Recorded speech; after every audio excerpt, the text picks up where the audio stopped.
Matapos madawit sa kontrobersyal na maleta delivery scheme, formal nang naghain ng reklamo si Representative Leila de Lima at ang paring si Flaviano Villanueva sa Department of Justice.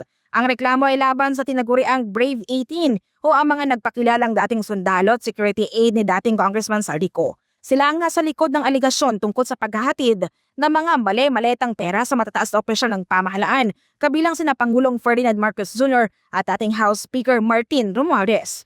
Nadawit ang pangalan ni Lima matapos ang paratangan ng grupo na tumanggap din umano ng pera sa loob ng maleta, bagay na mariing itinanggi ng mababatas. Nagsampa ang kampo ni De Lima ng perjury complaint sa DOJ, habang libel at cyber libel naman sa National Bureau of Investigation laban sa Brave 18 at maging sa kanilang abogado na sa Attorney Levy Baligod. Sana tigilan na nila ako.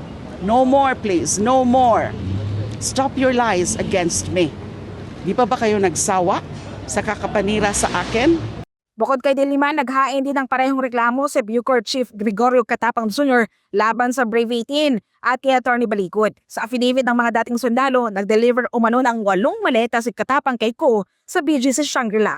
Wala namang akong ganong kalaking pera. Pangalawa, wala namang perang ganong kalaki rin ng Bucor para nakawin ko. Kasi kung may mga pera naman ng Bucor, ginamit naman po sa construction. Dumulog din si Catapang sa Korte Suprema upang ipadesbar o patanggalan ng lisensya sa pagkaabogado si Baligod. Kasi nanumpa ka, pag abogado ka, magsasabi ka lang ng totoo eh. You will not bear false witness against people. Dapat totoo lang, no? Hindi maganda yung ginawa niya kasi nag-serve ako ng armed forces for 38 years. Ni minsan hindi ako na-involved sa anomalies. Matatandaan na una nang nagsampa ng reklamo sa DOJ si National Security Advisor Eduardo Año at Antonio Trillanes IV matapos ding madawit sa nasabing kickback scheme.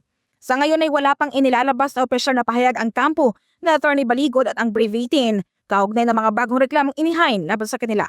Para sa Diyos at Pilipinas, kumahal, Mark Gonzalez, SMNA News.